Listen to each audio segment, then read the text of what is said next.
I think, I mean, it'd be nice to see Maverick do well again, because it's been a little while. We used to tout him as like one of these guys who's on the cusp of coming through as the best players in the world, and it never really materialised. So I feel like Maverick will get this done. But Tars, you cannot write him out at Dreamhacks. He has the most wins of anybody ever, I believe, at Dreamhacks. It's some ridiculous, like 56 Dreamhack wins. Wow. That's like, imagine how many Dreamhacks you've got to play to get 56 wins. The thing is, you're right when you say his decks are filled with rubbish in terms of like they're different. But like, oh, look at that. But like Hemet. Like Hemet, and we've seen a little bit of this recently. But he consistently does well. He does. He runs at over 60% or around 60% in these events, and he does it with his own breed of Hearthstone. Again, I mean, Hemet deck has been seen in the past, and is a thing that people, well, in recent history, but it's still really rare to see even Shaman with Hemet.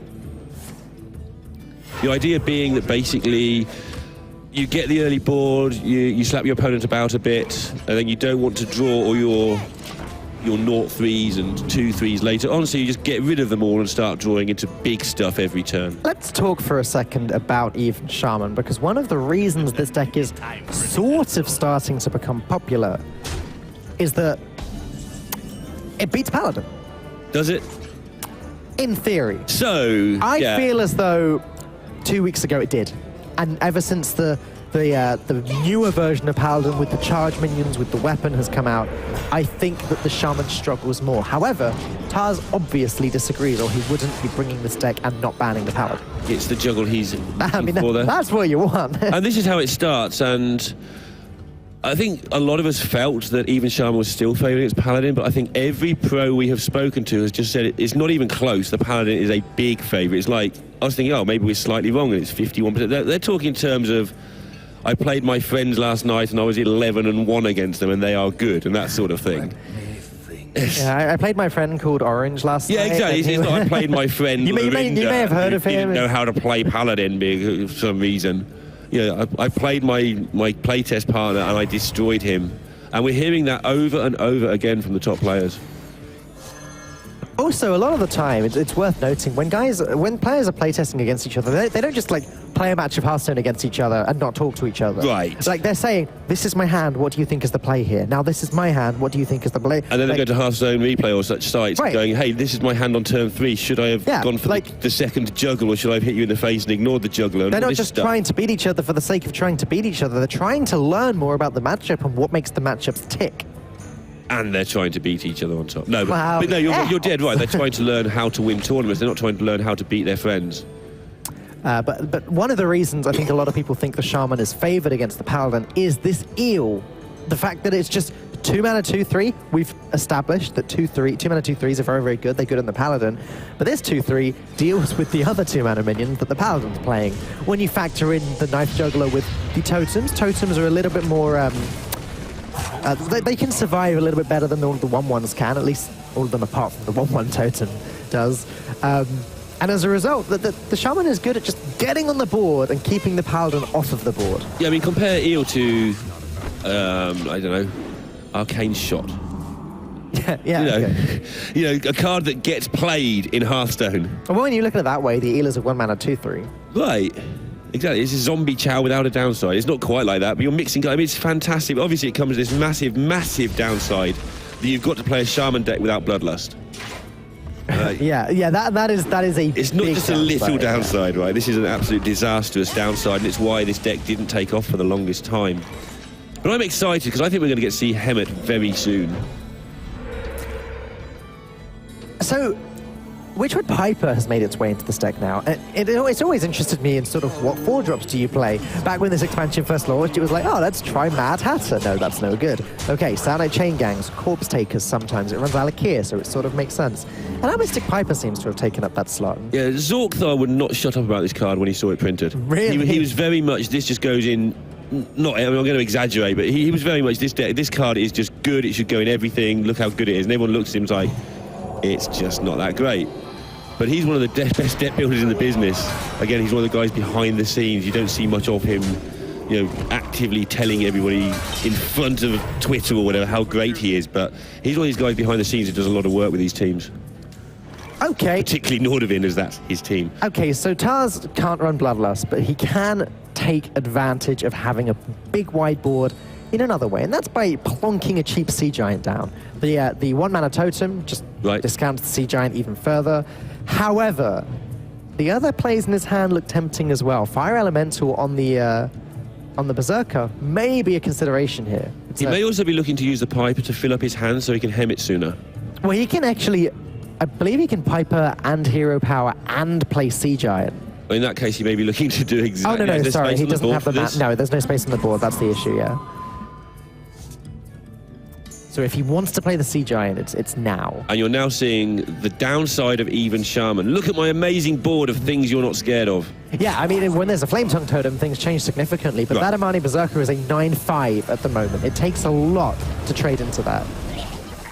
Yep, and obviously the Sea Giant against Paladin, not particularly terrifying because of Tarim, equality. I wouldn't want to play Tarim right now if I was in the Paladin. No, I mean, he's managed to set up the Sea Giant. This is what I mean. You've got to set it up to be a good card. Yep. But you can't just go around making Sea Giants against Paladin if you're losing the game. It's not a comeback mechanism or anything. 8/8s used to be a comeback mechanism in the olden days. But now they just get turned into 3/3s and laughed at by the opposing army. Yeah, this is a matchup. Nice. This is a matchup where Maverick is going to need that equality. He needs consecrations. He's going to need Avenging Wraths. Arguably more than in any other matchup because he may need them to clear the board, not just for face damage. And this is where you see how good this Hemet could be. Again, I haven't seen it in action properly yet, but we're about to. If this gets tidied up, you don't want to be drawing all the little stuff because the Paladin will start to get control with its mid-range minions. You want all your big stuff to go over the top of what the Paladin could do to you one more time.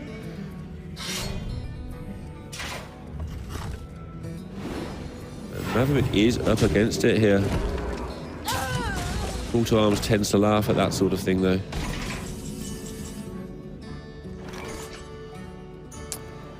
Yeah, Fire Elemental's laughing at the ooze right now, but Direwolf Alpha is a little bit awkward. If he plays the Direwolf, then he's not playing either of the 6 mana cards. Is there any reason that Tars would not want to blow up his deck at this point? I mean... What's he thinking about? Well, if your deck doesn't get it done and you haven't seen an Equality or a Spellbreaker or a Tarim yet, boom, you only have 4 or 5 cards. Bang goes the deck. Yeah. Then the reason for not doing it would be that if the Paladin can just Equality Consecrate a few of those things, you run out of stuff. But yeah, here we go. Tars' deck is now full of expensive, good stuff. And Maverick's only just drawn his first Call to Arms. This has not been a great set of draws for him. No, Tars looking good here. Obviously, look at the board. Yeah, looking good. What a great piece of insight. Well done, Lorinda. Maverick actually save himself here? He might have to play Tarim. Yeah, I think he does have to play Tarim. Tarim with, of course, that's 7 health. Usually a big issue because it absorbs 3 3/3s, but with the Direwolf... Direwolf and Fire Elemental actually means that it's just 1 4/3 that goes into it. Yeah, it's not going to make it's got to be done, but it's not going to make as much of an impact as it does in some situations. Means that 8 damage can go face this turn as well, the surviving minions. And you can also see what the Hemet's done there. Oh, look, I drew a Lich King. How lucky I am. It's not looking like he needs it to me. Yeah. Look at that. 4 health remaining for Maverick. This is not a position the Paladin is used to being in. But you say it's not like he needs it. Let's say if Maverick were to go Equality Consecration now, and then you just plop down a Lich King, plus whatever you draw off the top. This is why you don't want to suddenly draw another Direwolf or something. Yeah. Oh, no, I completely agree with you. It's an amazing piece of tech that a few people have brought, so it's not a total surprise. But again, I want to point out that Maverick only just drew his first Call to Arms now. His early game was not that aggressive. Are you saying he's a bad Paladin player? Yeah. Tars got both eels in his first, 3 or 4 draws. Yeah, and he'll do a lot of early damage. As Maverick is looking for a way. It's too early for this. We've got a whole 2 days still to go. And you have to go look at that caster rotation, see if I can make some changes. We're in France. We need as much cheese as possible in the cast. So, Maverick doing what he can, just taking a chance with this Avenger because he might clear it. You never know. And he's actually got a decent job done here, but... Well, Maverick is alive. I was going with the but Maverick is alive. There is no final little bit of damage. And again, one of the stronger things about Eel is I believe it can go face. It doesn't have to hit a minion. Yeah. It's actually really scary burst damage later on. But again, Tars has drawn both of them. Death Grip is not that last bit of damage that he needs. But it could actually get a charge minion or something from Maverick's deck. And Corpse Taker probably the worst card in his deck at this point after the Hemet. Equality with Knife Juggler on the board and Call to Arms ready to go. Finally, this hand sort of fixes itself. And the juggles do enough, though. The first one misses. That puts him in a tough spot. He's good now. Just has to win one of these two 50-50s. Loses that one. Hero Power gives him another try. Gets it done. All right, that was a close one.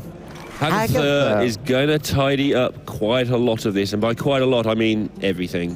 Death Grip first, I don't mind that at all. Oh, I guess, yeah, play the Primal Fin after Hagatha, that's better. Yeah, puts the 1 point of damage he needs on the board, starts to draw some stuff. Is that a Lava Burst? Let's take a look. Oh, it's a Frost Shock, it's lethal damage. That's absolutely ridiculous. And no healing for Maverick. He could have had a True Silver Champion or something, doesn't get it. Unfortunately, Tars is going to take the win with a Frost Shock. Yeah, Maverick frozen out of game number 1, but he still has the Warrior and the Rogue left to go. I would fancy the Warrior must have some sort of good control elements against this. But I think the Hemet made a difference there. It's very hard to quantify how much. It is. Tars was in such a strong point by that part of the game anyway. But for all we knew, if the Hemet wasn't played, his draws would have been Firefly. Well, it's eliminated that happening. Oh, not Firefly, sorry. But yeah, even Shaman. Even Tars doesn't play Firefly in even decks. But that would eliminate those accidents from happening for Tars. I would expect to see the Warrior, like you said, rather than the Rogue now from Maverick. Quest Rogue, assuming it is Quest Rogue, will not be strong against even Shaman. Yeah, it's interesting, isn't it, though, because the Paladin just destroys Rogue, but the even Shaman does struggle to do enough damage. It will do enough because the Corpse Taker will be very awkward to deal with. Corpse Taker still runs Knife Jugglers, which still does as much damage, even after a Vanish. Probably Alakir, I would expect. Yeah, it does play Alakir because the Corpse Taker to give it all the stuff that it needs. Yeah. But yeah, Tars puts himself in a good position. Yeah. The loser of this is not out. The loser will fall to 4 and 2, which is still okay, but you have to win your last 3 to get through if you do that. The Warrior deck, though, this is going to be a bit of an enigma. I cannot wait to see what Maverick comes up with. I actually really enjoy watching Warrior games. I know that a lot of people are going to hate me for saying that, but I find Odd Warrior a fascinating deck. It depends how many games, right? Like, if you're watching Warrior Mirrors all day, then I can't quite be bothered with it. But if you're watching one Warrior match, that's fine. So is this Big Warrior then? Big Warrior or just straight up Control Warrior. Wow. Straight up Control Warrior with... I mean, Warpath is just a ridiculously good card. It's particularly good on turn 10, but it's fine on turn 4 as well a lot of the time. The way that Warpath... Garrosh is there, we still don't have any real clues. The way that Warpath scales seems to be that whenever you want to cast it, it'll clear the board. Apart from on turn 2. Yeah, sort of. It's kind of expensive. It's 10 mana, deal 5, 8 mana, deal 4, etc. I mean, Flamestrike 7 mana, deal 4. Yeah, that's true. So, you know. Dragon's Fury is 5 damage, deal 10 to everything. Sometimes. Except if you play a secret in your deck, which is it's always 3. So I'm expecting that this is Big Warrior, but we'll see. The other side of things, though, Tars' opening is okay, but a little bit better now he's drawn the Knife Juggler. Direwolf Alpha is one of these great cards to drop on turn 2 because it's not like you're wasting a Flame Tongue. It's a good body, though. It's damage immediately. It does a good job for what it's for, for what it costs. Tars going to work out how not to overcommit, but the great thing with the Shaman deck is you don't need to worry about overcommitting because every single turn pretty much you're making these annoying totems that can be buffed by your Direwolves, by your Flame Tongue totems, and by anything else you might have there. Might have a Defender of Argus, although he didn't see it last game.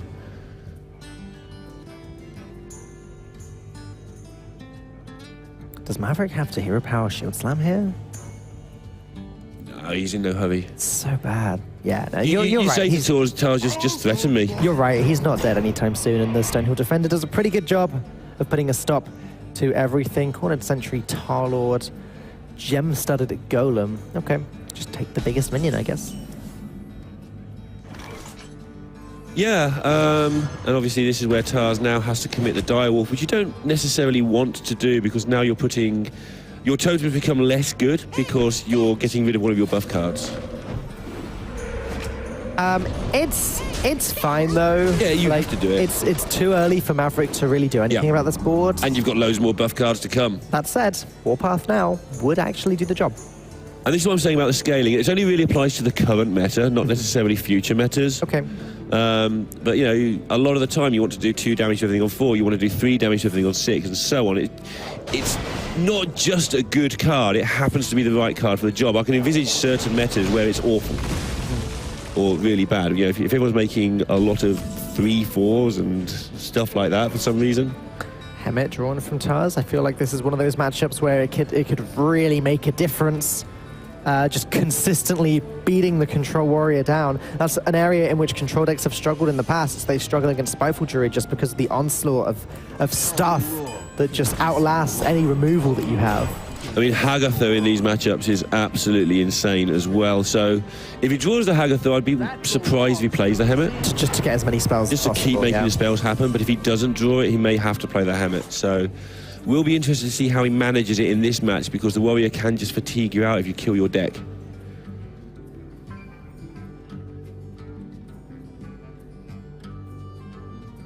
This is an uncomfortable turn, isn't it? Direwolf on its own doesn't actually make a difference to this board. Yeah, Eel does, so maybe it's Eel, Trade, Coin, Corpse Taker. Corpse Taker not going to get its Wind Fury at the very least because Alakir has been drawn. What's the punish if you just go face against the Harris? And there's definitely punishes available like Brawl and such like, but... It just means the Corpse Taker's less safe, but as I just said, it doesn't have Wind Fury, so the more I think about it, the more I think I like that. Just information from Maverick. I have Alakir in my hand. Okay. Oh, he considered eeling and trading and then just decided... But you know what, ever since you mentioned it, I do prefer this player. Tars, it's his job to kill Maverick. Why is he mousing over the... He looks so confused. What is a spell damage totem? What is this doing? I don't want to get into the psyche of Tars. I do. I think I will probably... Yeah, I mean, I'd love to. I had a documentary on it over 12 weeks. Maybe he's thinking, you know, back when I needed spell damage totems for Maelstrom portals, I never got them, and now even Shamans sometimes don't run a single spell. Right. It has been known. And he's thinking, why do you now appear constantly? Where's my healing totem? Come back later when I've had Hagatha drawn. Okay. That's what he's saying to it. Yeah, right. Befriending it. If that was somehow possible, then...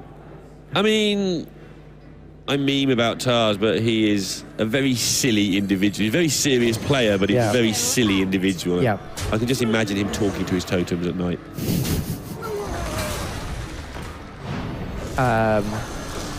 Right, have you got the answer? So Tars he chose not to buff. What is going on right now? He's just trying to make as many sparkles as possible. Actually, that's what he's doing, isn't it? That is literally what is going on right now. Oh my goodness. Anyway, I was going to say he chose not to attack with the Wrath of Air totem there. He could have actually got the Direwolf buff and hit face, but the positioning of the eels prevented him from doing that. So that was the mistake that he was alluding to. And it did end up being a mistake because any of the positioning things he was planning just got blown up by the Brawl. So you can imagine Maverick would have 1 less health now. Would that have made a difference? I mean, it makes a big difference sometimes. It is hard to kill Control Warriors. So sometimes it is absolutely crucial that 1 point of damage.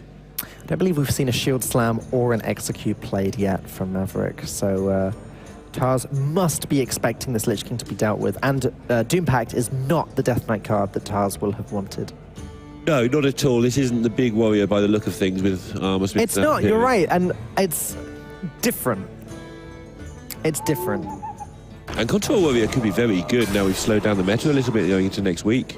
But not necessarily today. You know, just going all right. It's 4-1 in this tournament. The other thing with Last Hero is you can take a chance with 1 or 2 of your decks. If they don't have to win.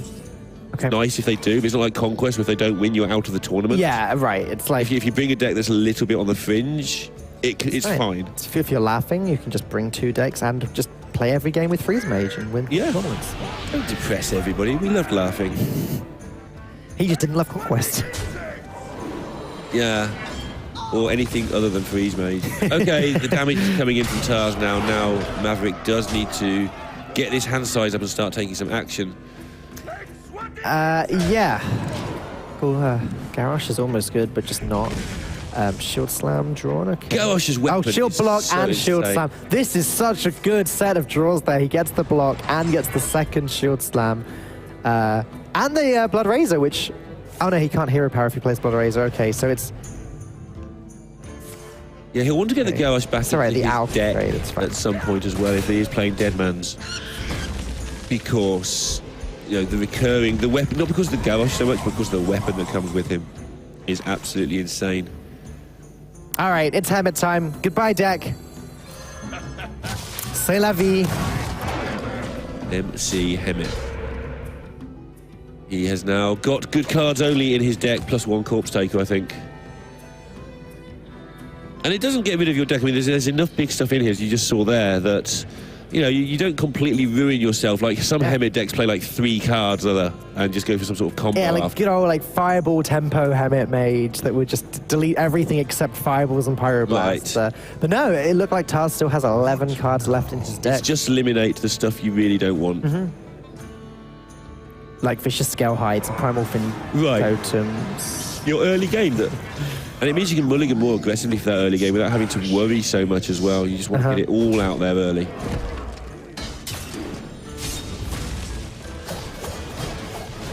Plus, Hemet's not a bad stats for its card. It's not great, obviously, with an incredible ability, then it's never going to be great. Mana, stats, 6/6 but it's is fine. fine. It's better than Jen.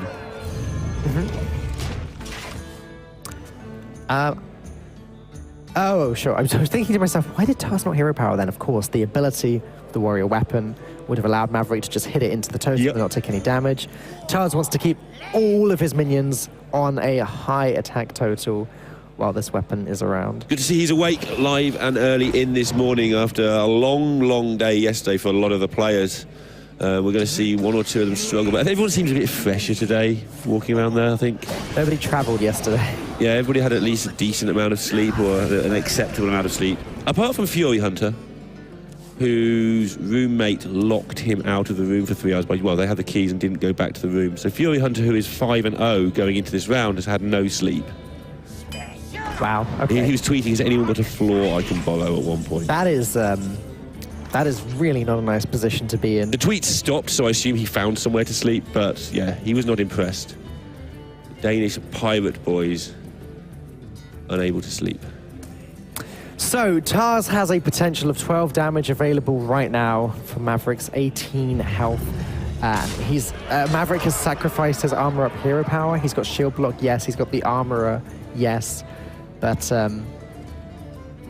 he's running out. Tars is running out of pressure, though, too. But the pressure's going to not whiff. I know that's all I've talked about with this Hemet, but we don't get to see it every day. You really like Hemet, don't you, Lorinda? I just like the idea of a deck that doesn't have a bad draw. Honestly, I really like Hemet as a card. I have ever since Ngoro came out, and I think one of the things I said about it back then is this card's not good now, but it will be really strong at some point. What I think is good about it is that we've always looked at it as a combo card or a bit of a silly card. But the way that it's being used in this Even Shaman is... Not even for a combo, is it? It's just nothing spectacular. It's just to make your deck a bit nicer and a bit more stable and a bit better. And all those bits are adding up to a really good whole. So Tars did all 12 damage that turn. He wants Hagatha. That's the card that he wants to see drawn anytime soon. Especially as Maverick's entire board and hand would be destroyed by it. Yeah, the Dry Whisker obviously a thing that Maverick's going to need because he's getting so low on health sometime soon. But Maverick's not been able to play a Deadman's to really get his deck back together. So each time he uses one of these cards, it is gone for good, which isn't always the case in Deadman's. And he's just hanging by a thread at the moment. Like you say, Tars is currently out of stuff, and for all me ranting about the fact his cards might be good, there are still things like that second Corpse Taker, one or two other bits and pieces that aren't going to really bail him. So Hagatha, as you called a minute ago, is the key to this. Bring it on. Bring it on! Says Yeah. Maverick, because he actually gets the vital extra armor. I wonder if he's running a Dead Man's Hand in this deck.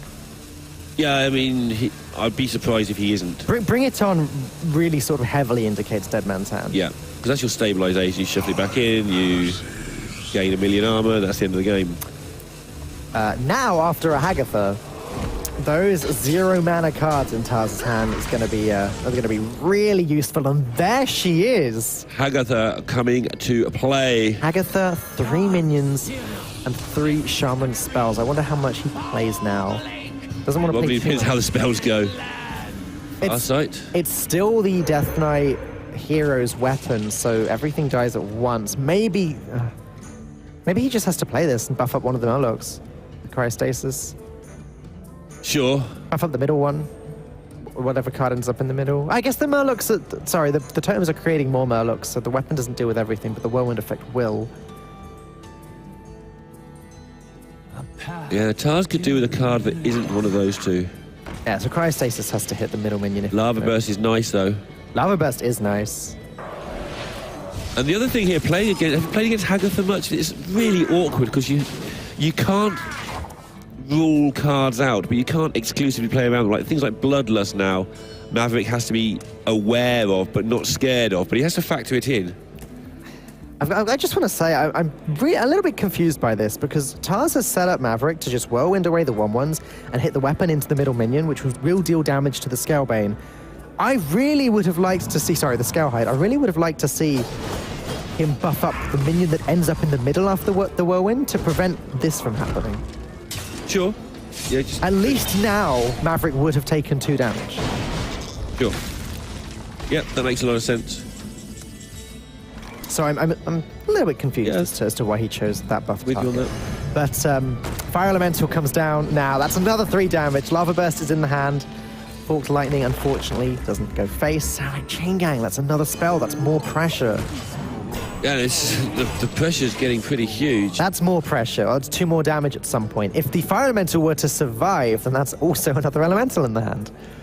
I mean, if the Fire Elemental were to survive, this game is possibly over. Well, because Maverick now has another Bring It On, and he's still got a shield block too. And he knows there's no minions, so the Bring It On's easy enough. But if he uses this Bring It On now, he never has another one. Which is... he can Dead Man's first. Right? Oh, he's got the Dead Bring It Man's. On, Yeah, okay. Yeah, so that looks like the play. As soon as Dead Man's Hand gets played, my notes are going out of the window. Yeah, just give There it goes any chance at tracking what cards are left in the deck. And same sort of for Tars, actually. Playing against Dead Man's Hand is actually very difficult for that very reason. I think you just have to assume your opponent is good and assume that the cards they put in are ones you don't want him to put back in. You assume they just have a copy of it. But actually remembering what has happened is a nightmare. These guys are not allowed pen and paper anyway for keeping notes, so you have to do it all mentally here. But you've got a good idea what sort of hand they want to shuffle in. You remember that Garrosh was played early, so that sort of thing. You'll keep track of some key cards and just assume the rest are still in there. All right, the 2/2 survives, so the 2/2 buff is going to be a little bit of extra damage, which would Piper. Piper. Okay, sure. Definitely seeing why that's valuable in this deck now. Definitely seeing it now. Yeah. Okay, just another board for Maverick to have to try and deal with. Alakir is long gone. Yeah. I'm not even sure if there's a Divine Shield now for the Corpse Taker. One Argent Commando has already been played. It's just a question of whether or not Tars runs a second one. This is fascinating to me because every turn Tars is drawing some damage and every turn Maverick's drawing about the same amount of heal. Or armor at least. Yeah, shield block. Second shield block still just waiting. But Hagatha is giving Tars that little bit of burst. So each time that Maverick's having to clear these boards, at some point he's going to whiff, probably, and Tars is going to be able to get the burst in, depending what Hagatha does.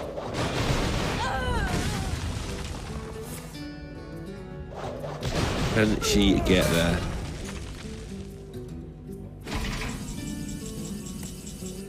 Convinced about Hemet yet? I think I am.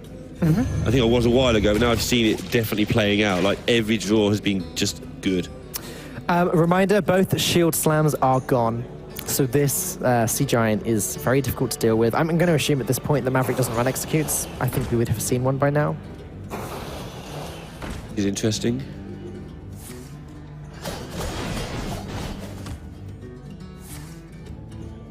Battle Rage.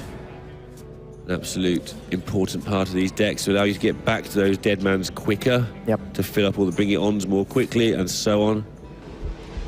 This is a really hard deck to play. People like Maverick make it look too easy. I take it back. In fact, I think we even... Oh, it was Dead Man's... Oh, my goodness. Never mind. Clearly, my tracking went wrong before Dead Man's Hand was even played. I'm never going to listen to Dan again. Yeah, you shouldn't. It did seem weird, but also I didn't remember seeing one either, I've got to be perfectly honest. Anyway, on we go. Tars is almost out of cards.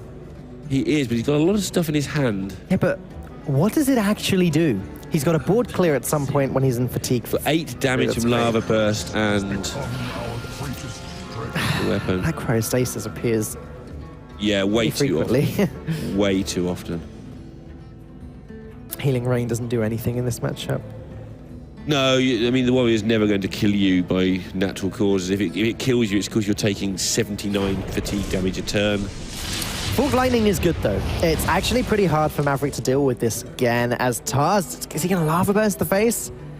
So what he's thinking here is if Do it. the Overload kind of messes it up a bit, but he's trying to free up his mana for later turns when if he draws a good spell off Hagatha, he may need that extra mana to... Yeah, well, he's only going to get 2 more spells with Hagatha at the most, because Corpse Taker plus whatever the remaining card in the deck is. Good point. I'm going to assume it's not an Argent Commander, because I think Corpse Taker would have been played already if it was. There's the second shield block. You're right, this is just starting to get out of hand. Execute in hand does allow again to be dealt with nice and easily in combination with the hero power. Yeah. Maverick's just sort of just fine at the moment. And Stonehill Defender, in the long run, is going to create some pretty big threats that Tars just won't be able to get past. And Maverick will almost certainly know what all the cards are that aren't spells. Yeah, I was going to say, there's no way he knows what these things are. But he'll be a bit scared right now as well. He's just seen a Lava Burst to the face, which tends to imply that Tars's hand is full of damage. Oh. That's not even a minion. So 1 spell left. That's not going to be anywhere near good enough, unfortunately. it's going to be 1-1. And we're going to see some more dead mans. That's kind of weird. Why is it weird? Just dead mans. Yeah. Oh, there you go. Very long. Just awkward silence. I'm just double checking to see if there's any lethal or anything available for Tars. For Tars, I with really... this handful of utter gubbins. I find that incredibly unlikely.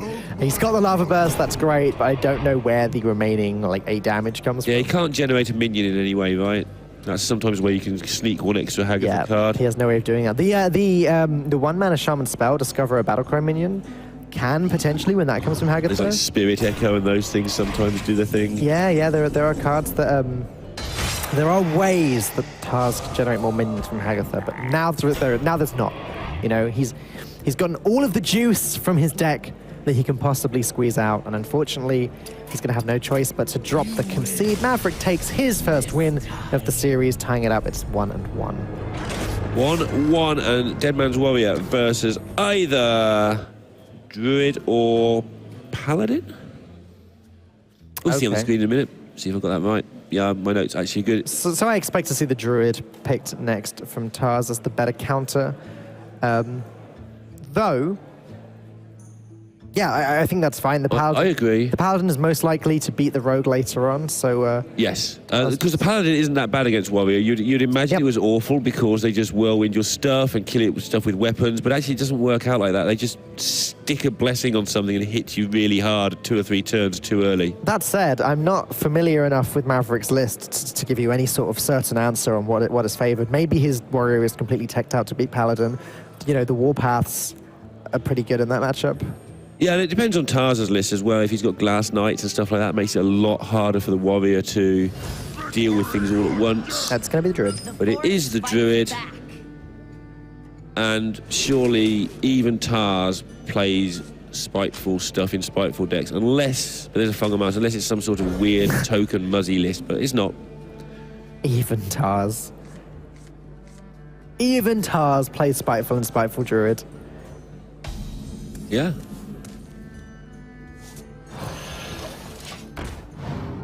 Tars is definitely one of the characters buzzing around Dreamhack that makes this event special for me. He's just so much fun. He's sort of on home turf here as well. Very much so, yeah. He's back in France now, I think, as well. Oh, is he? Okay. I think so, because he's been in Spain He for a has while. been, yeah, I didn't realise I he'd think been he's back. either back in France either soon or I misunderstood a tweet when he came here. He posted a picture of a load of cheese the other day. I mean, wearing his sunglasses with just loads of cheese in front of him. Okay. Well, you know, this little Obviously that was in France then. Yeah, follow his Twitter. He's one of the more entertaining people out there. And again, he's got these sort of deck lists. Okay, this is the wrong time to say that, but like the Shaman list, he's been known to bring Giant's Mage back when Giant's Mage wasn't the best. I remember him mage. bringing Big Priest back when Raza Priest was the deck. Right, and often he's proved to be a bit of a sort of a sage. Like he brought, like you said there, the Big Priest before it was a thing, and then like 2 or 3 tournaments later, and the meta hadn't really changed. Suddenly people are bringing the Big Priest as a matter of course. Yeah. So despite the fact I sort of give him a bit of a hard time for bringing what I'm calling silly decks, they quite often prove to actually be very sensible, and he's ahead of his time more often than you would expect. What now? Maverick really taking his time here in his third turn. Going to just end up armoring up. He's considering playing the Firefly, I guess, of his own with an armor up, but this is fine. He's taking 2 damage. Where Maverick is going to struggle in this matchup is just utilizing his removal spells. Like what goes where? Right. What can he afford to use up? Because sometimes the Spiteful Druid can run the big 5/5 dragons and things like that, and the warrior has to panic and execute or shield slam it, and then later, when Deathwings are about, the warriors run out of stuff. So Maverick needs to be very careful with every single resource he uses, and that's just the norm for playing any control deck, really. Yeah, playing the Dry Whisker is a problem he's trying to solve last turn, so he was trying to set it up so he could kill things this turn and then Dry Whisker just before and get all that extra armor, because Tars isn't going to go much bigger than 4 wide. If he does, you're in trouble. So getting the most armor you can out of that is very important. Haven't seen a Corded Sentry. Looks like that stuff isn't going on. Not needed when there's no Taunt Druid in the format. Yeah, Taunt Druid would be a scary deck if there weren't, those few ways of countering it, like filling up your opponent's beast pool with raptors. Yeah. And squirrels and things. Squirrels. That's got the best sound effect. Even I know that sound effect in Hearthstone. It's just the best when it attacks. Oh. But if you don't know the other sound effects, how do you know there aren't better ones? Because it can't be beat. Okay. It's a good question, though, to be fair. Thought I had you. Yeah, it was close. Okay, so Maverick. This is the turn where if he gets it wrong, he loses the game. But he's still thinking, how do I deal with a Spiteful next turn? With Cast Division, we know it's okay, but for Maverick, he's got more problems than we can see. He's worrying that if I Spiteful Summon the next turn, I'm just in so much trouble. Phantom Militia is sort of an extra way of removing Tarz's board. Yeah. If he can get Tarz's board empty and then fill his own up with a bunch of 2/4s, it's just another way of slowing him down. No Spiteful drawn from Tarz just yet, so nothing outstanding to play on turn 6. Maverick will probably breathe a sigh of relief. Trying to work out what are good targets for the Spellbreaker in this match. Like, you don't want to Spellbreaker 1/4, but it does chip through some damage. And there aren't many targets, but whatever just came from That's what I was going to say, Stonehill. right? Like, whatever came from this 1/4 is probably what gets silenced. Something, if you can hit something like a Tar Lord, which is very rarely going to get picked, but that would be ideal. Yeah. Yes, you have to keep it just in case, and obviously just to force through those last pieces of damage is what you're hoping to do. Malfuria is going to be a big deal here. The extra 3 attack each and every turn, just going to give Maverick another clock to worry about. Mm-hmm.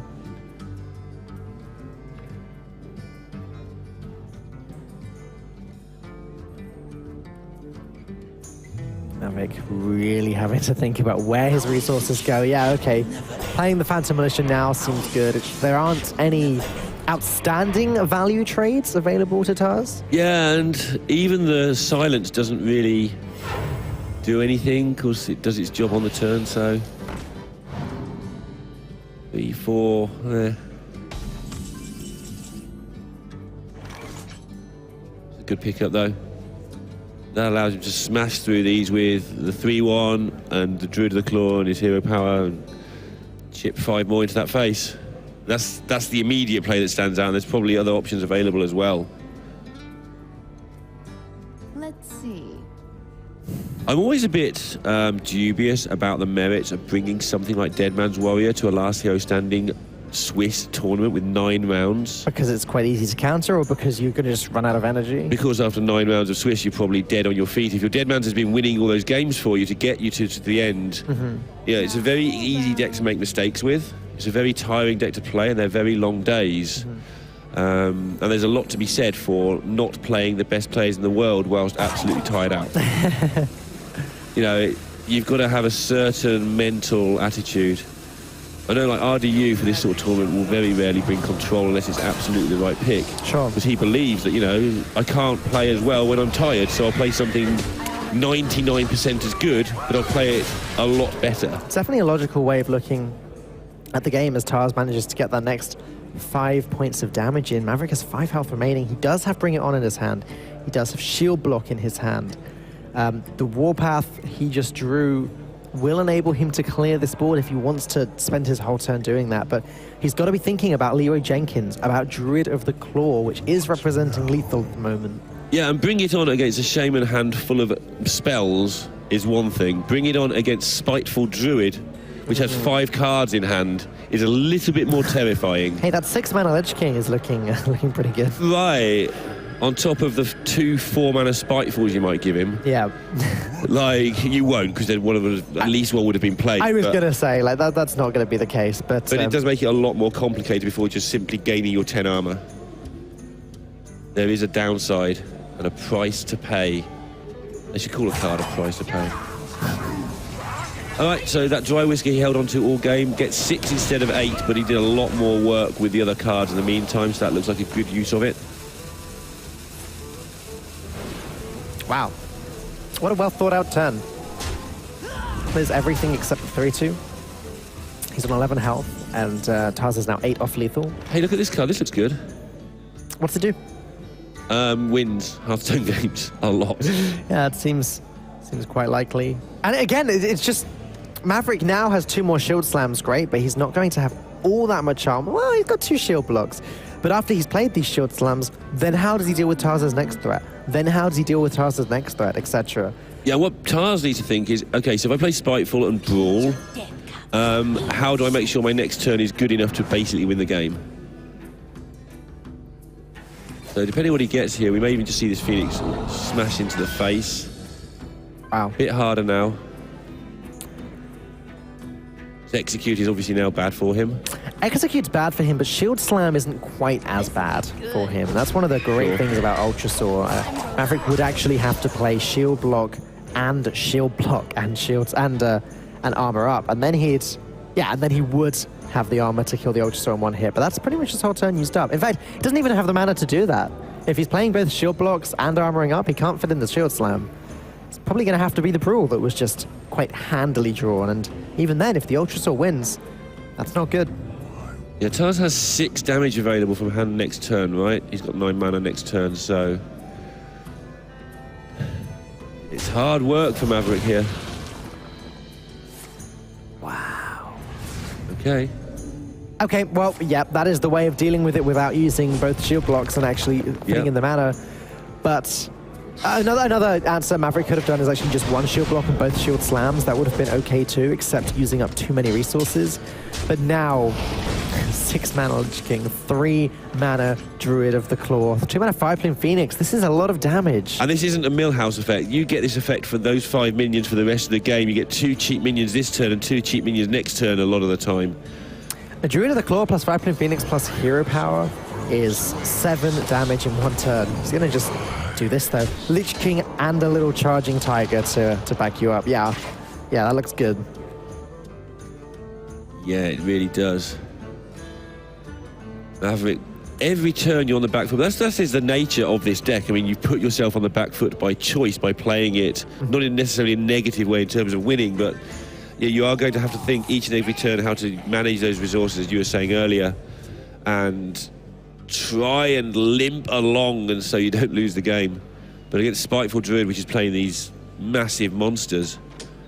And this is also an example of why maybe Reckless Flurry isn't that good. Like, I don't think Maverick's running it, but in this sort of situation, yeah, okay, he clears the board, but then he's got 5 health left. And that's sort of that type of situation comes up quite often. And that'll be why he almost certainly doesn't have it in here, because you want to gain all that armor and get out of sight. Yeah. You can't get rid of that armor. It's a little bit better in the tank up list, because obviously you just gain 4, Reckless Flurry, then gain 4 job again. done or whatever, yeah. You're not blowing up a huge stack of armor. But, yeah, he's keeping up on cards this time, Maverick, so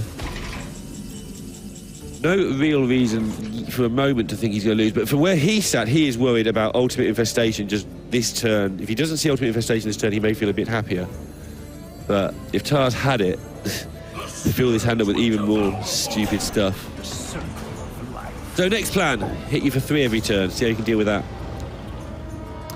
Yep, well, over time, that's a lot of damage. And whenever Maverick doesn't have a Taunt minion up, it's going to be going face. We talked about Spellbreaker earlier, and we talked about what it could target, and I said, well, if the warrior overtakes Tarlord from the Stonehold Defender, though I don't think that's likely to happen, then Spellbreaker would be great against that. And hey, what do you know? Spellbreaker would have been great against that. It would have indeed.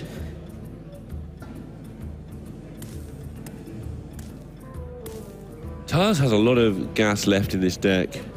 He's still got 2 Ultimate Infestations, 1 more Spiteful. You know, plus now he has the Malfurion annoying hero power, which races the warrior one effectively. Albeit really slowly.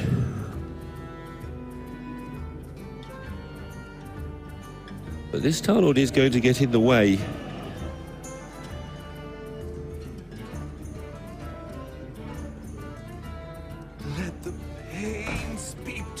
And this is the hard part, another hard part about playing this Dead Man's deck, is finding the time to get your cards.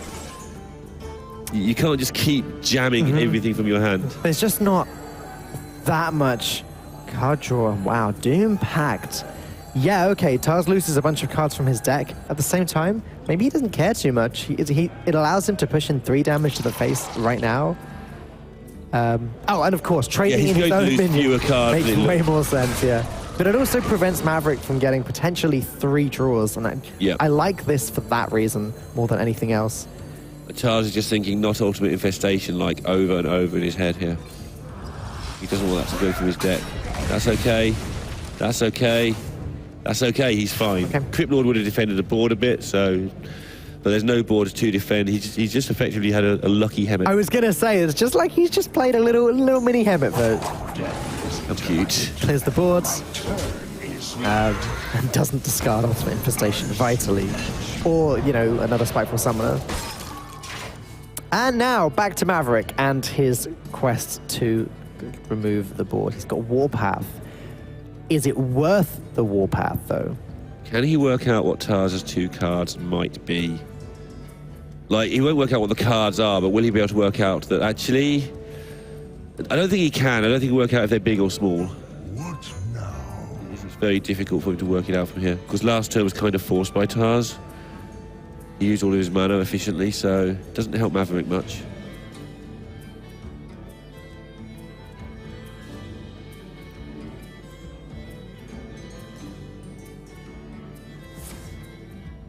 So he is going to use the Warpath, so he's got the suspicion that there's no immediate danger from the hand of Tars.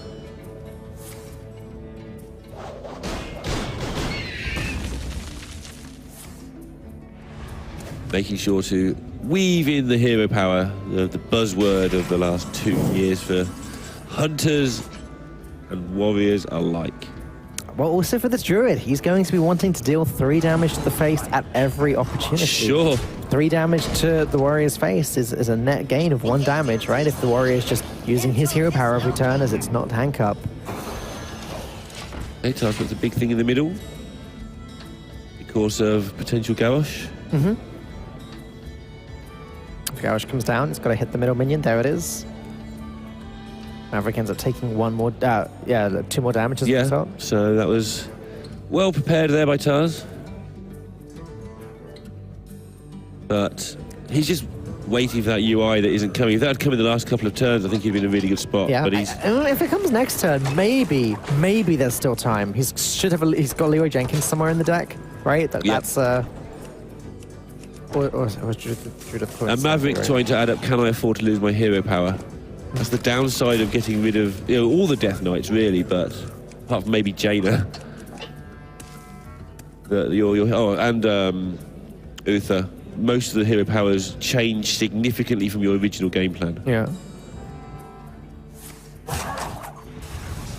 And Maverick delaying it.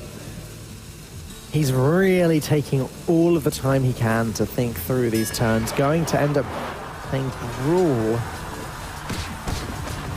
The bigger minion survives. That's unfortunate for him. Yeah, a little bit of extra chip damage needed there. That's 2.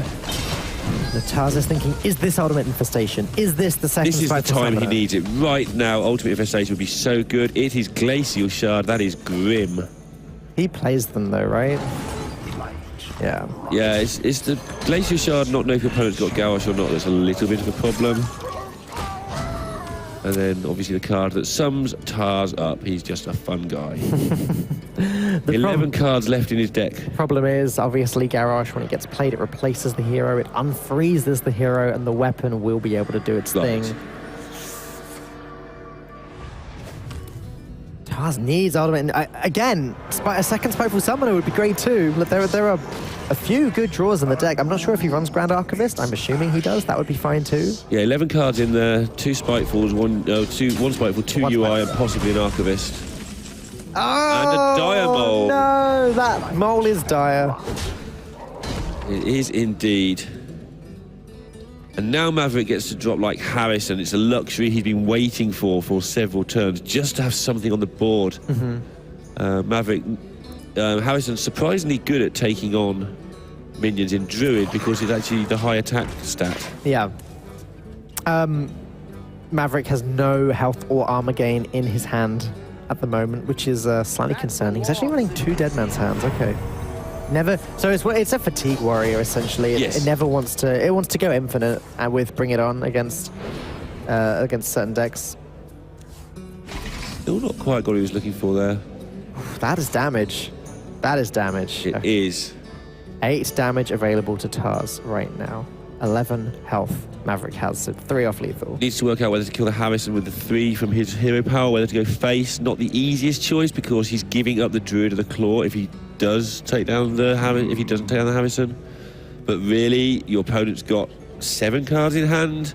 Is your Druid of Claw making it through the night anyway? Both shield slams have been played, but neither execute, as we can see, have been played. Yeah, so I think you've got to accept that your Druid of the Claw is dying. So I think everything goes face. In beginner's Hearthstone, you would tell them to kill the Harrison here. Yep. But I think you don't, because I think your Druid of the Claw is just dead to the world anyway. No, I agree. I'm pretty sure everything has to go face here. If everything goes face, then Ultimate Infestation, again, is probably lethal next turn. Yeah. Armor Smith will help Maverick out a little bit, but not as much as he'd like. There's only the 1 Whirlwind effect, which is the hero power. Let's see how Tar sees this.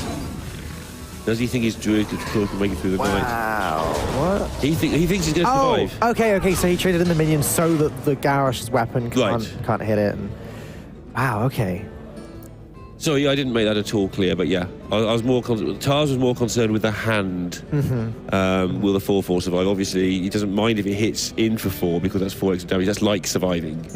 He's never going to get 3 hits out of it. So yeah, this is like surviving if Maverick doesn't just whirlwind execute it. And I think he does at this stage. Like, Tars is out of stuff. Do Dead Man's first? He has to deal with one thing a turn. Does he Dead Man's first? So you've got to dump the stuff you don't want. Dead Man's whirlwind execute.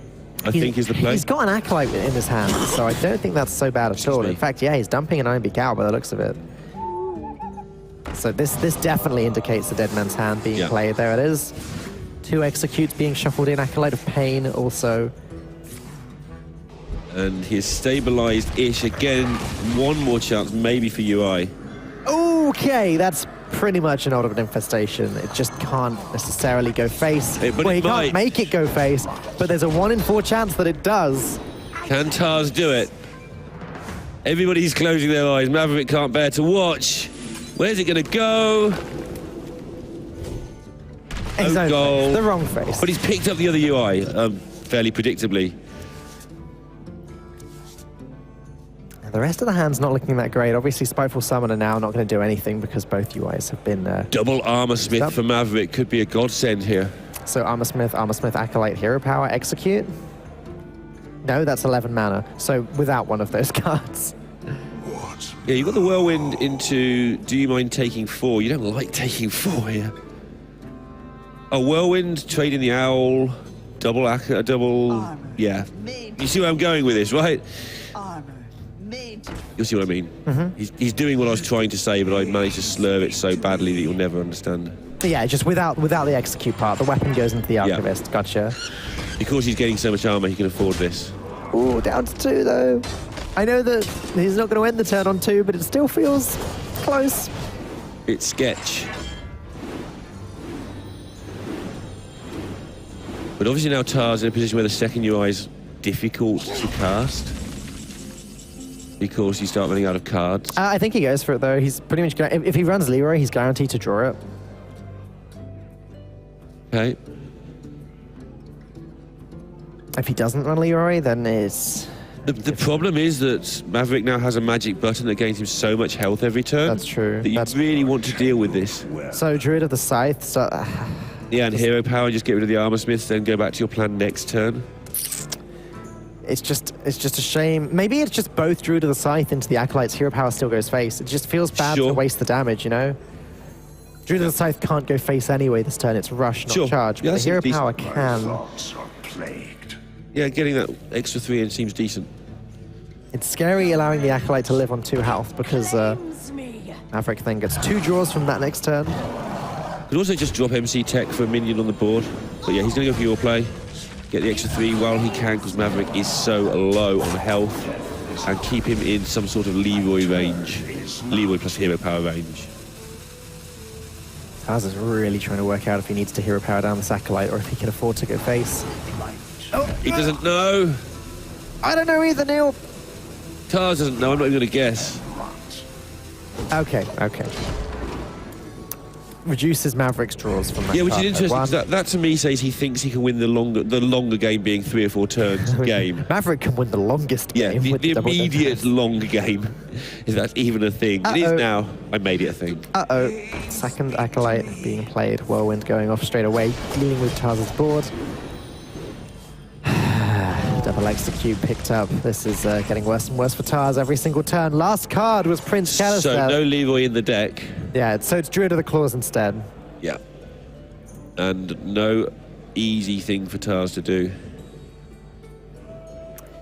Yeah, I hate to say it, but this game is looking almost over. Is there any way that Taz can actually end it in a tie? If he Hero Powers the face for 2 turns, then plays Ultimate Infestation the turn after. If Maverick's hand is awful, sure. If Maverick hasn't drawn any healing by then yeah, it's lethal, and the Ultimate Infestation will probably kill Taz. And then we get to see it all again.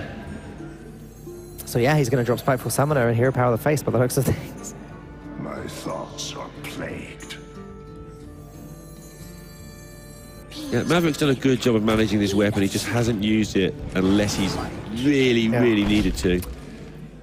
Well, Taz, with so little damage left, it feels like you don't win if you...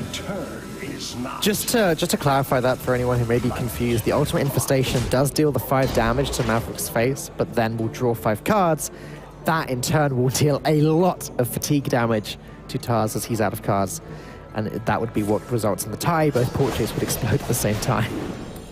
Yeah. Almost out of cards. Bring it on his armor though. Bring It On is a lot of armor. Yeah, and Maverick's only got one other card in his deck, so it's very likely to get. And he knows there's no real threats in Tarz's hand, or he would have seen them. So he doesn't need to over-worry about the Bring It On. What? See what the last card is. I'm out. This hand is about to become, oh my goodness, the entire deck. Dumping and execute first because it's really the armor gain that Maverick wants to draw over everything else, and then I expect to see Dead Man's Hand and then Bring It On. Looking for all the world I can go 2-1 with. Can he get the sweep with Dead Man's Warrior? That would be incredible and tiring. Paladin to be. Yeah, he's got 4 more rounds or 3 more rounds to play after this, and he'll be on 5-1 if he did get through it. Yes, again, reminder, well pointed out, both of these players are 4-1, so the loser is not out of the tournament by any means. Just has to work that little bit harder. Work that little bit harder at winning Hearthstone best of 5s. And be that little bit more tired afterwards. Okay. Tarz's last throw here. Get as much down as he can. But Maverick has got into the loop of goodness. Yeah, Bring It On is just going to... That's the card that's going to end Tarz. And Tarz knows it's there. If he has been deck tracking, and it gets difficult at this stage. It is worth pointing out. It gets really difficult. Maverick will know there's a UI in hand. Like he should know them all, but he won't necessarily because this is a tiring match. But he'll know there's only one UI. That's a card you automatically track to see if their Spitefalls are any good. Yep. You'll know there's a Keleseth because nothing's been buffed.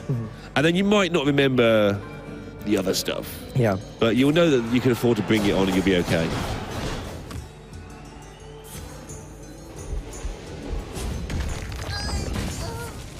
There we go. Tarz has always been a man to play it out a longish time. I don't see how he gets anything out of this. Yeah, he's going to just... Oh, ultimate infestation, his own phase. Yeah, okay. just to finish it off, because it was only 20 otherwise, I think. Okay.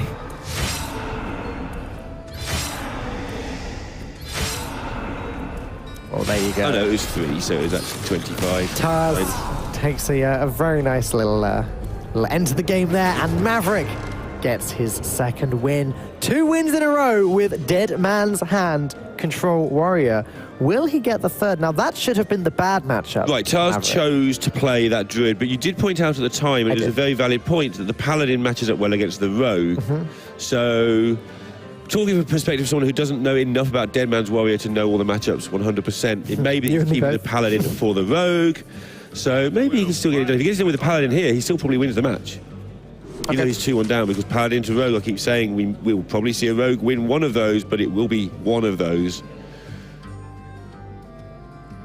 Interesting that Tarz is thinking of getting rid of the Beetle here. The 2-3 present's not enough for him.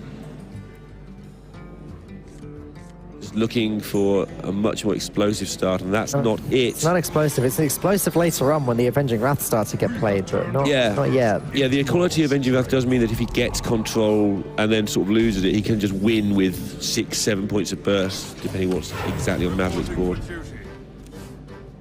You know, Tarz did choose to throw away the Beetle here. I mean, the Beetle doesn't do very well against Stonehill defenders, to be fair. No,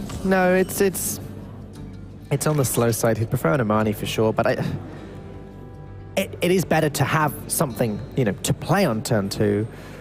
Decision here for Tarz.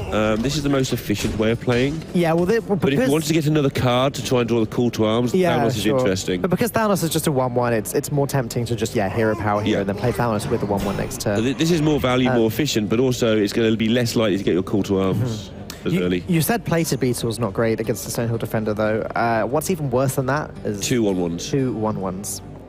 Yeah.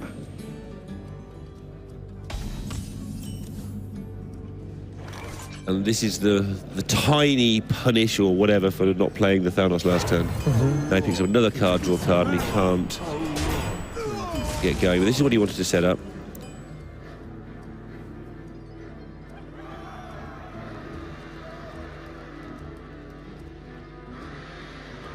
Really hesitating before ending his turn there, considering trading into the Stonehill and making it so that the Saronite can easily clean it up, but opts against it in the end. Decides not to play around Whirlwind effects this turn. There's a Whirlwind effect. Yeah. Either way, the Saronite's still now is able to trade into the Stonehill. So Yeah, it's fine. I mean, you're going to lose dudes to whirlwind effects. That's fine if you can force it. It's the other way around. You're forcing the whirlwind effects out for nothing. sure. Because winning very quickly isn't necessary. You've just got to win. It takes a long time for this dead man to stabilise. We saw last time. You need a couple of cycles through your deck to really stabilise. Free me, says the Samurai Chain Gang. And I think Tars is probably thinking that as well. He's thinking, free me from having to face this horrible deck. But Tars just loves, I mean, a lot of pros obviously love playing Hearthstone. That's why they decided to go pro in the game. You'd hope so, wouldn't you? Yeah. Tars really loves playing Hearthstone. He does genuinely have fun with this game all of the time, more than nearly anybody else, I think.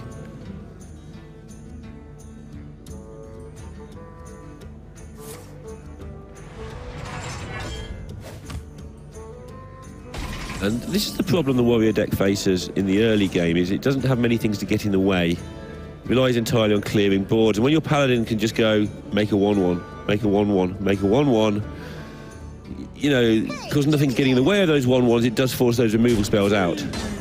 And Tarz's hand, as you can see, is becoming more and more damage heavy as time goes by. He's playing that real slow game, the hero power instead of the Knife Juggler, the hero power instead of the Thanos. He's really trying to milk all of the resources that he possibly can, and so it's a healthy way of playing against these heavier control decks, but at some point he is going to need to change gears and you know, kill Maverick. But that's one of the reasons this deck is so successful. It has several different gears, it can play several different ways. The only way to really stop it doing this would be to find Garrosh.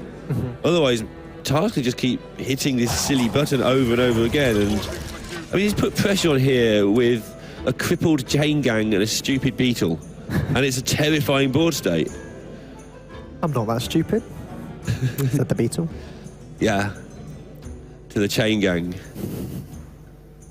who's wondering how long can this go on right now? Well, for you, my friend, Chain Gang, it's not going to go on for much longer. As that Blood Razor is going in, everything except the Beetle gets cleared up, and Tars almost has to start his aggression from scratch. Difference is this time he has 6 mana. Yeah, and he hasn't lost anything. Like you say, he's got a lot more mana to work with now. Now he can possibly put down some real stuff. However, Maverick has a board. He got a very good battle rage there, and there's Scourgelord Garrosh. Right. The key card you mentioned just a moment ago, which will counter that hero power every single turn. Yeah, he'll wait to wait until he's absolutely sure he can make enough armor to, you know, to have the open face. But as soon as he's got that situation he's comfortable with, which might be now for all I know, I mean, he has the Dry Whisker ready for a little bit. After that, he'll just be ready to go, and force Tars to use his good cards, because Tars is deliberately not using his good cards because he hasn't needed to yet.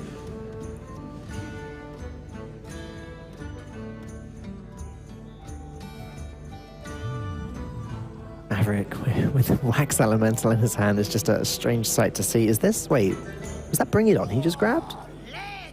No way. It is. It is indeed. That's so risky. This is declaring that he wants to play Garrosh, like I was talking about, but obviously if Tars just gets too excitable here and dumps everything, then Garrosh's weapon kills it all. Or enough of it that, you know. It's risky. At the same time, Tars, yeah, exactly. He's not just going to dump all of his minions on the board, so...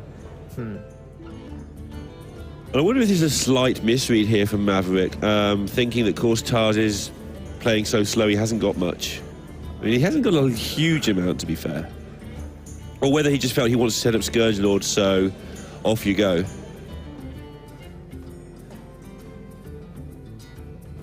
Maybe. Just gaining as much armor as quickly as possible, yeah. Scourgelord, if Tars does play a third minion, isn't quite able to deal with everything, but wow, Avenging Wrath. Yeah, preserving the equality by getting this out of the way early. He's still got the equality for the next Avenging Wrath, should it decide to show its face. And, you know, taking advantage of the extra little bit of spell damage from the Thanos, doing it while the board's empty, as you said. Like, I would like to see the two attack minions in the middle together here. Right, because now the Scourgelord just gets the dude now. Yeah. If there's any reaction from Tars. Yeah, Tars raised an eyebrow there, partly at the gouache, but partly, I think, at his own. 1 damage wasted. Because he played around that really well last game. Okay, Blessing of Kings is definitely a... Blessing. It's definitely a blessing, not really even in disguise there. Yeah. As Thanos sort of gains 4/4, and that 4/4 damage gains charge. Weapon could also go in if he wants to maximize damage this turn. I think you stick the weapon in because you've got 2 of them and they've got to find a way to get that damage done before stabilization. Over 4 turns. And also Valanir is a card to consider. At some point, he's going to draw Valanir, and he wants to be able to play a weapon or hit with a weapon every single turn. Weaving in the true silvers is pushing the phrase a little bit, I think. Weaving in those 4 attack weapon hits every single turn. Yeah, but that is what he's going to do. He's going to get 16 damage over 4 turns. That's a whole chunk. Bring it on his back. Tars getting a bit clicky. Thought you didn't want to go into the psychology of Tars. It's true. Caught me.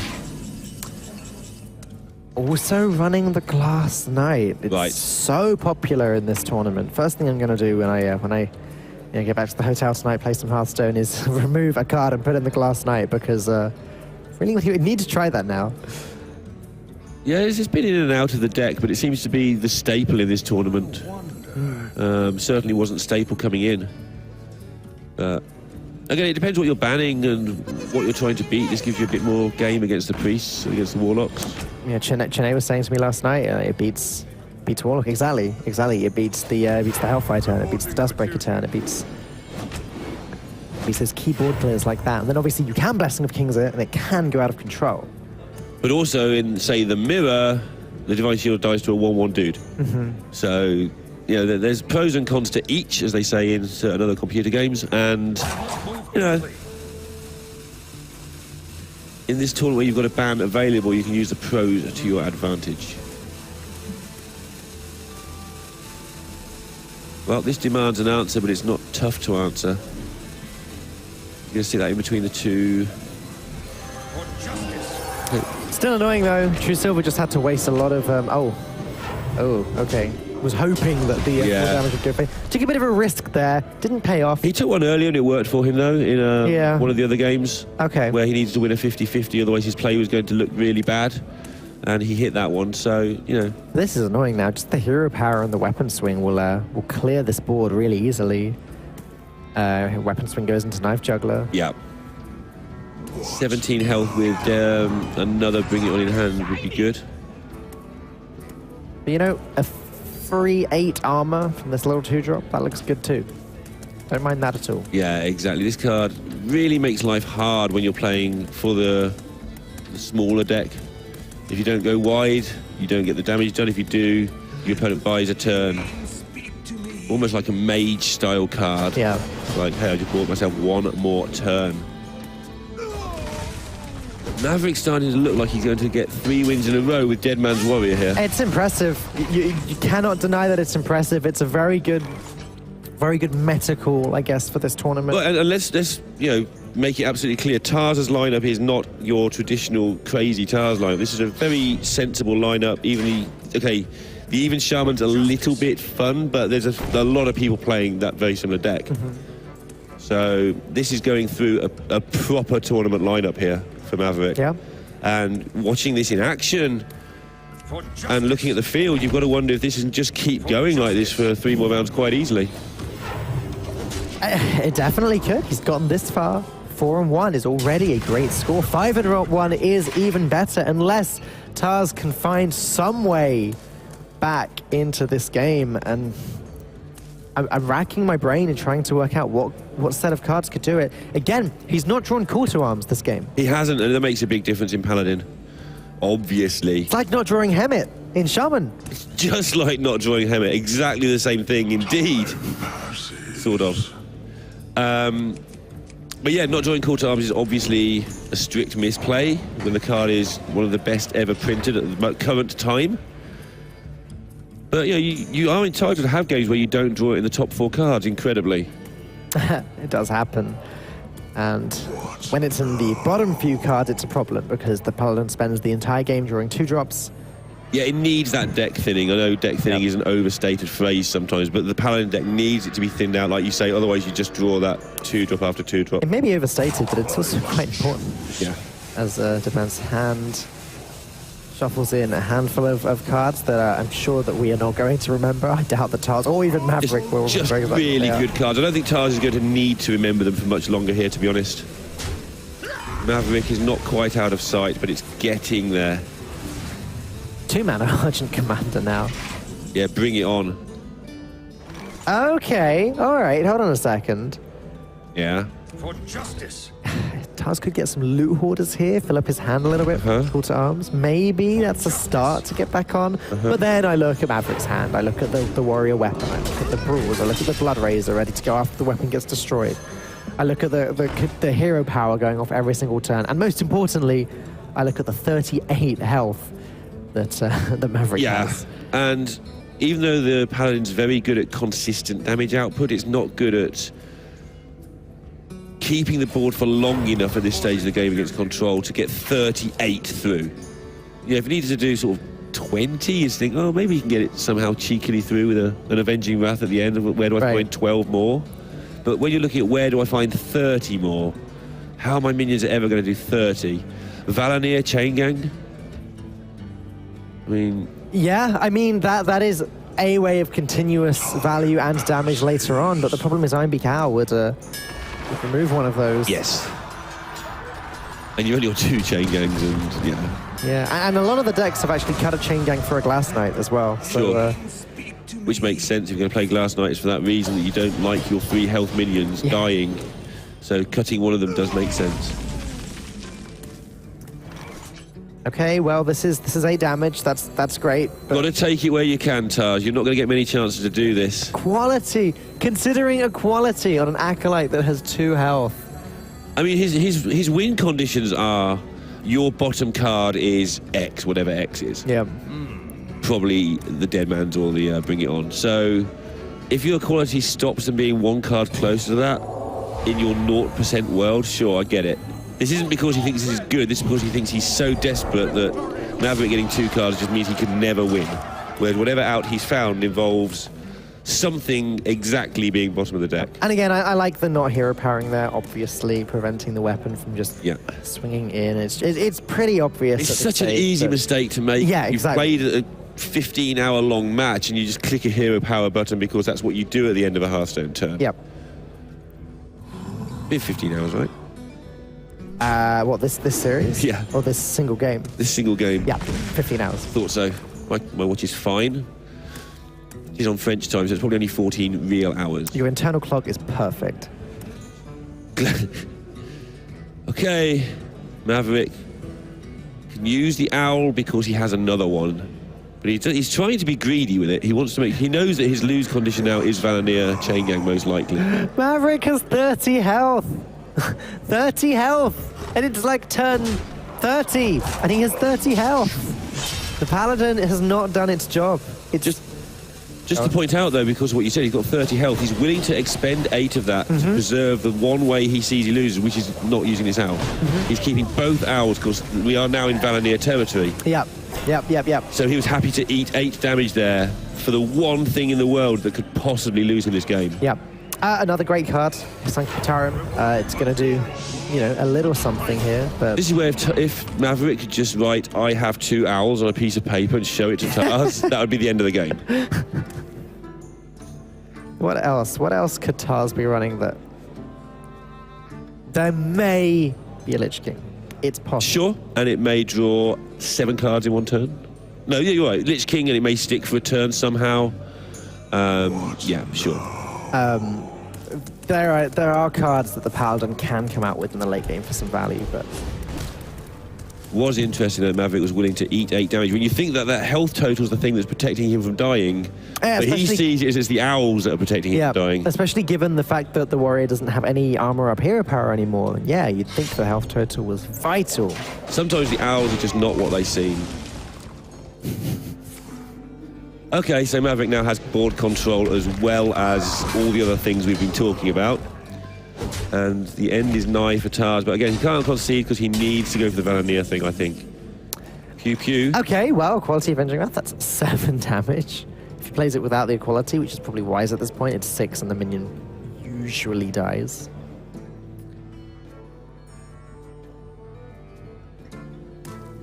Tars has sort of long since accepted his fate, except he hasn't. You know what I mean? He's long since knows his fate, but he's not accepted it. Let's go with that. Even by Tars's normal jovial standards, the head's a little bit on one side here. Never accept defeat. Never surrender. Well, Tars has found a way to get a chance of doing 6 damage. Maverick's just going to play 5 Warpaths this turn. Okay, sure. Yeah. No, I see your 6 damage, Tars, and I raise you 1 Echo card. Yeah. All right, what have you got next, Tars?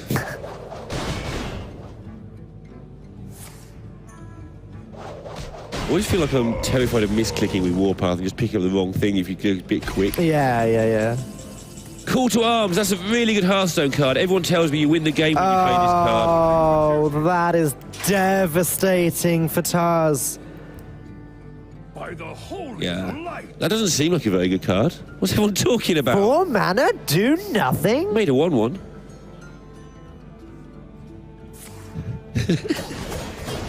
Okay, so Maverick kills that, oddly enough. And this is a sign that Tars gave up thinking too clearly a moment or two ago, because he didn't know if he had minions or not. If he knew for a fact there were no minions, he wouldn't have played it. Yeah. He kept it as a surprise element, as a threat element. So this is a sign that he just stopped paying attention. Okay. And I don't blame him, he's got a lot of important Hearthstone games to play. Well, Consecration, Equality, Concede seems like a pretty good way to go out. Maverick takes 3 wins in a row with his Control Dead Man's Hand Warrior. And again, you were saying to me before, Lorinda, like, you know, you have to kind of question his decision to bring this in a long tournament like this. I guess ultimately, oh look, he does have a note that it looks like he may have written. Concede, damn it.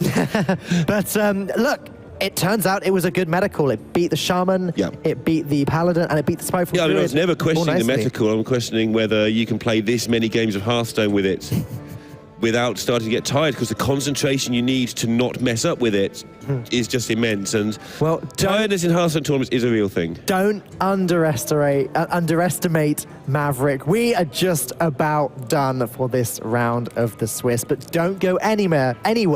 Oh, where are my words going? There. Don't underestimate Maverick's tiredness, but sea. mine, go ahead. We'll be back very, very soon.